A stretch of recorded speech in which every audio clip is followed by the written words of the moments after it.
We're up to now Kuftes Omid Beis. Omer Rabbi Avo. We're going to derive another conclusion from the pasuk Bakei Shalom V'Radfeir. Something beyond the mitzvah of Havas Shalom. And what is that? Asir Radifa. We have Gzeira Shava from Gemilas Chasad and Ksiv Hacha in the pasuk regarding making peace. It says Bakei Shalom V'Radfeir. Uksiv Hasa with regard to Gemilas Chasadim. There's a pasuk in Mishlei. First pasuk is in Tilim, the second in Mishlei.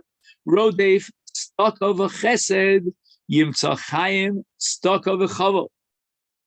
And what do we derive from this?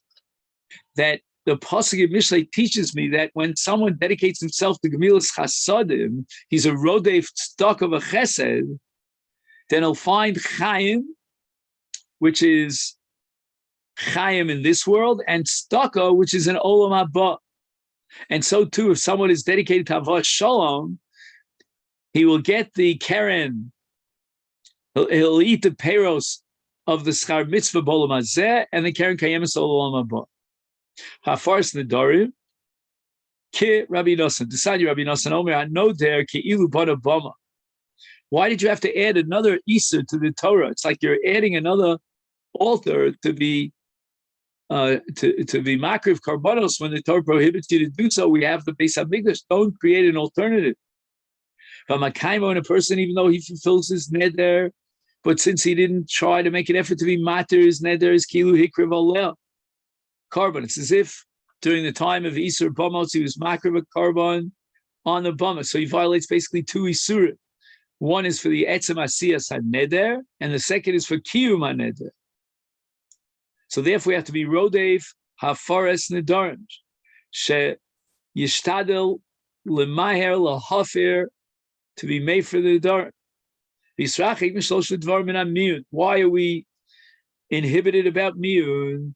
Dilma gadla umecharta ba.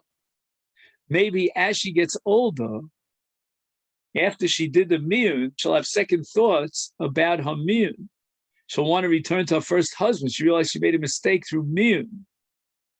And now what's going to happen is, if you encourage her to do miyun, and therefore she marries someone else, because that was the whole point of the miyun, her first husband might do a job on her. You remember about Remizosov and all those Kritsosov and all that stuff, in order to influence her to get out of the marriage to the second husband.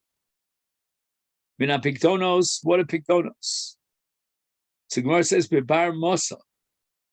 If you receive a Pikadon as a deposit to guard something, and you're next door from your next door neighbor, that's called Ben Iro, De Baise Ki Baise Domi. His house is like your house, meaning the one who receives the Pikadon,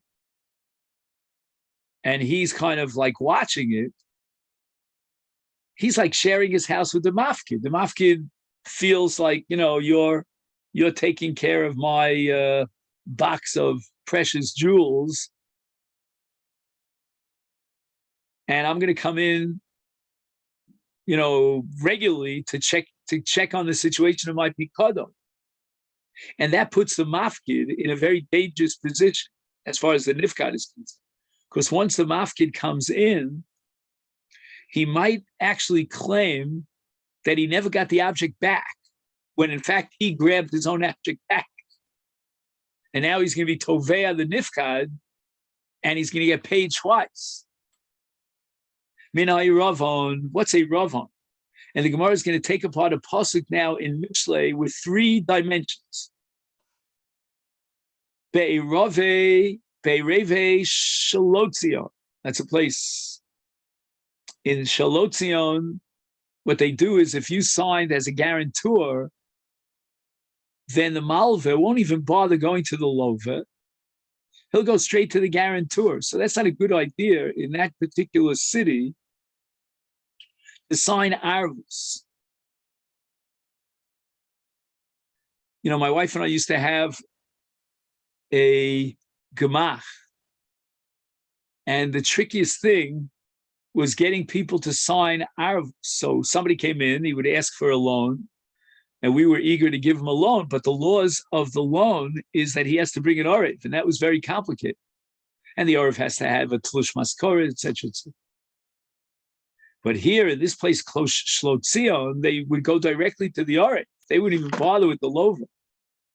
Yom Rabbi Yitzchak, my dichsiv. Okay, now we're going to take apart a pasuk in Mishlei with three different dimensions. Ra Yeroa Ki Orav Zar Visone Tokim Boteach. So Ra Yeroa means something is evil that's going on, and something thumbs down. And it means Ra Achara Tava. As a result of one evil, another evil is going to happen. And that's all referring to Mekabli Gerim. When a person, let's say he's operating on behalf of the rabbinate and he's Mekabel Gerim, he has to realize what a heavy responsibility is on his shoulders. Because very often the Gerim are not interested in being sincerely dedicated to mitzvahs. What brings them to Gerus is usually they want to marry someone or other reasons, ulterior motives. And the person who was Mekabel them as Gerus, as Gerim, is really bringing what's called Orev Zar. Orev means like you have the, what's it called? The Erev Rav, right? Erev Rav means they join the Arabs, they join the community of Israel. But they're Zarim, they're really not part of the Jewish people. And they can have a bad influence on the people of Israel because they're not careful about mitzvahs, and that's going to be contagious. Then another dimension of Orev Zar, is La Reve Shlotzion. Like we said over there, if you makabel Arvus, then you're going to be in trouble because the Malva is going to come directly to you and force you to pay. And the end of the pasuk says, "V'sone tokim boteach." What is that all about? Tokim. Tokim sounds like shofar blows. L'tokea atzmo l'dvar halach. He is totally like connected or nailed into study of Torah. He's not interested in kiyum ha-mitzvahs. He's also ra yoruah. So imagine a person takes the attitude that, you know what, I don't have to do mitzvahs, I'm learning Torah. I'm answering all Rabbi Kiva's kashas. I'll get plenty of schar for Talmud Torah. I don't have to get schar for other mitzvahs. That's a grave error. Mekabli Gerim, well, we said that one of the things that's Yoruah is to take upon yourself that price of being Mekabel Gerim. The Omer Rabbi Chelbo Koshin Gerim L'Yisrael Kisapachas Bior. It's very difficult for Klal Yisrael to introduce Gerim into the community because they're not medagdik for mitzvahs. They don't know how to do mitzvahs, and they're minhagim are not kalach, and the Jews will learn from them. And that's the contagious part that he compares it to Sapachas Bior. Areve Shlot Zion, of the Shlof Dots, that the Malvim, right, the lenders, Sholfin. Sholfin means like they disappear, meaning they don't even show up to the Lova to collect their chov, but rather Tokim Atzman ala Orev. They go straight to the Orev, the guarantor. Tokea Atzma Dvar Loch Desanya. Rabbi Yossi Omer Kola Omer Ein Lo Torah. Ein Lo Torah. He says, I'm not going to learn Torah. He doesn't have the schar of Torah. So he says Pshita. Ella Kola Omer Ein Lo Ella Torah. He's not interested in Kiyum HaMitzvahs. Ein Lo Ella Torah. So Gemara says, Hanami Pshita.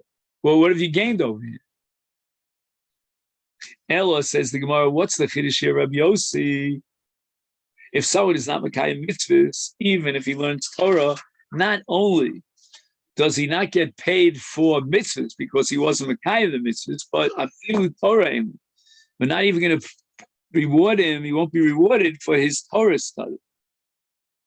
My timer, there's a hectic between limud and asiyah.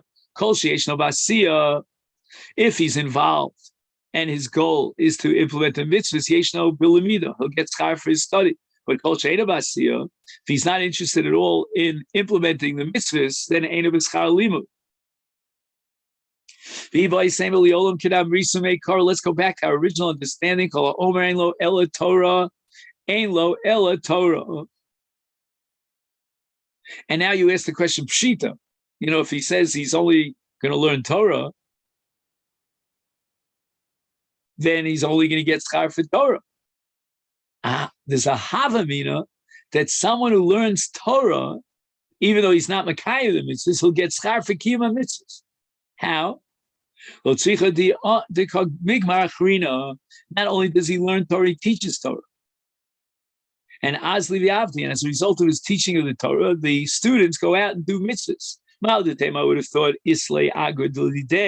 he should get paid off for the schar mitzvah of those who do the mitzvah, who were talmidim of his that received the Torah, and therefore they did mitzvahs. So their schar will be given partially to the Rebbe who's teaching them. No, that Rabbi Yossi wants to teach me that the kiyum mitzvahs al yidei acherim, even though he taught them the Torah, is not going to be mezaket him any schar. He won't accrue any reward for this because he himself is not being mekayim the mitzvahs. Is a reference to dayanim. B'dayana, the asi dina lekamei, the dayan that has that is the din comes in front of him, and this is a very tricky business when you have a din and you're serving as a dayan. The Gomar Halacha, although he's a scholar, this dayan, he certainly learned halacha, but this particular case and this halacha he never learned. So Medami Milsa and Milsa, he starts making analogies. Very dangerous proposition when you make analogies, because who says the analogy will be precise?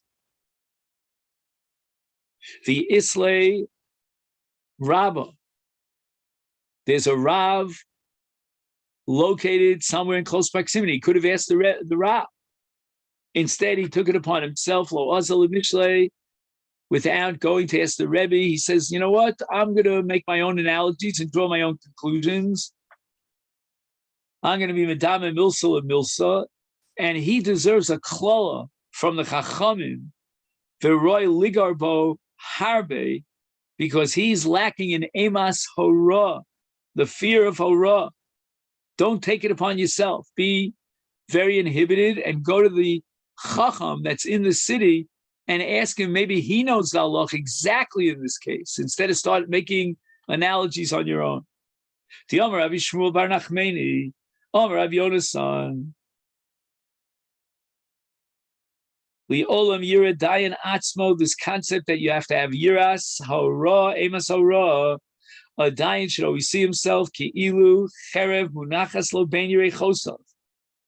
He's got a very sharp knife or a sword that's hanging between his two legs. If he makes a wrong move by an inch, he could literally cut his leg. The Gehenna Pchusalo Suchalo Mitachta. And if he makes the wrong move, he might fall into Gehenna. So the Dayan who's makabel on himself to be totally dedicated to Torah, he should not be judging based on his own language, his own logic. Yeah, I'm thinking of Parshas Korah. Anyway, Shenemar, it says in Shir Shir, Hinemi Tasosha L'Shlomo, Shishim Giborim Saviv La, Mi Giborei Yisrael, Kulo Machuzei Cherev Mumdei Melchama, Ish Charbo Al Yirecho Mipachad Balelos. And the word Cherev is always a reference to the Dayanim and their Chachma. And what's Mitaso Shel Shlomo? That's an allusion to the Beis HaMikdash. That's the Makom of HaKadosh Baruch. And he's the Melech Shashalom Shalom. And right near the Beis HaMikdash is the Lishkas HaGozis, where the Shishim Giborim, who are Achuzei Cherev, are sitting in the Lishkas HaGozis,